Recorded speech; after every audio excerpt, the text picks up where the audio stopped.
欢迎大家来到汉语教室ยินดีต้อนรับทุกคนเข้าสู่ห้องเรียนภาษาจีน今天我们来学习调料词汇มื้อนี้พวกเราจะมาเรียนคำศัพท์เกี่ยวกับเครื่องปรุงแต่งอาหารนั้นส้มสายโซเอิ้นว่าชู่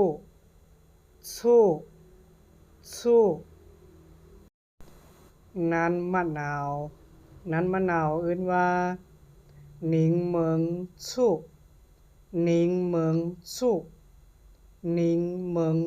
่อันอีกรอบหนึ่งนิงเมิงชู่เม็ดกี้หรือน้ำปลาเอิ้นว่าเจียงโหยว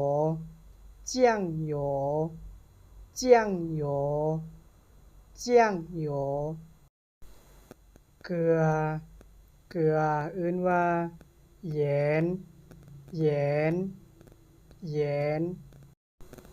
แป้งนัวเอิ้นว่าเว่จิง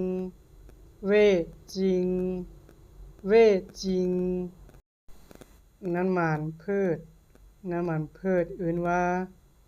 จือวู่โหยว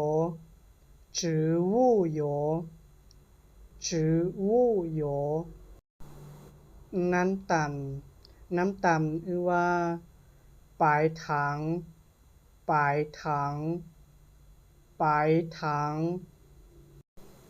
กะปิจะเว้าได้สองแบบที่หนึ่ง虾酱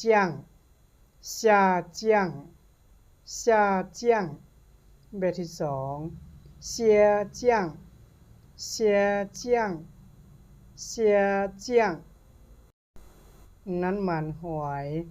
น้ำมันหอยเอิ้นว่า蚝油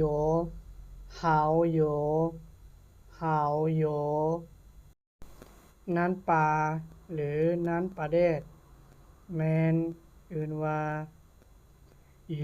ลูก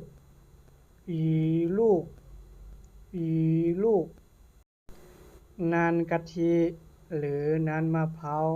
แม่นเยจ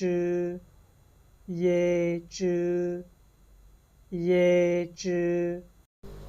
หนองน้ำหรือหนองปลาแม่นเอิ้นว่าสุยฉือ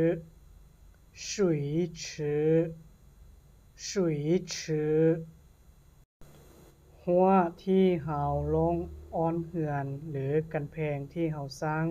อ้อมเรือนแม่นเวหลาน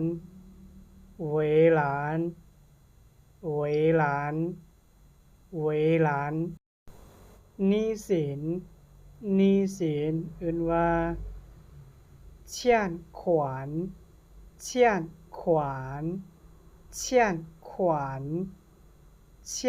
ขวานนี่แม่นจ่าย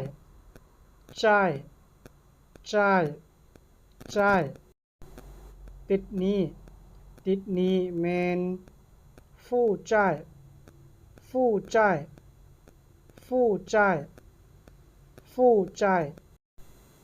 หันเสินสวยแม่นแหม่หรงเยื่อนหันขายเครื่องย่อยหรือหันขายย่อยแม่น杂货店购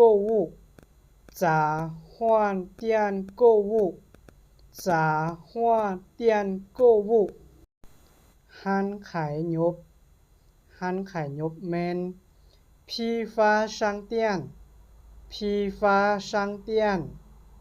批发商店หันเฟอร์นิเจอร์แม่น家具店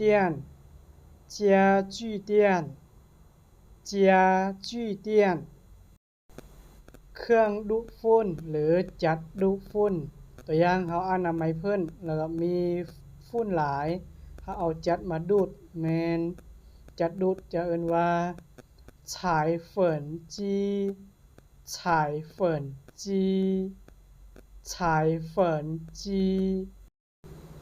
จัดตัดยิด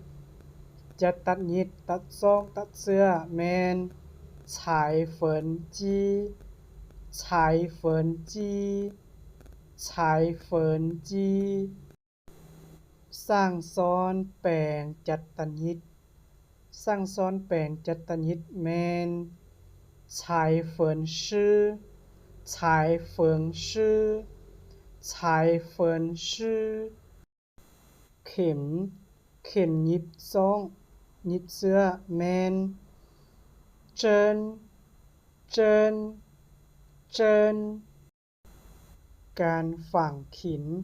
การฝังขินแมนเจินจิ๋วเจินจิ๋วเจินจิ๋วเจินจิ๋วเตารีดเตารีดเครื่องนุ่งแมนยื่นโตจียื่นโตจียื่นโตจีสำหรับมื้อนี้แม่นพวกเราเรียนสมิทก่อนเจอกันคลิปวิดีโอหน้าขอบใจ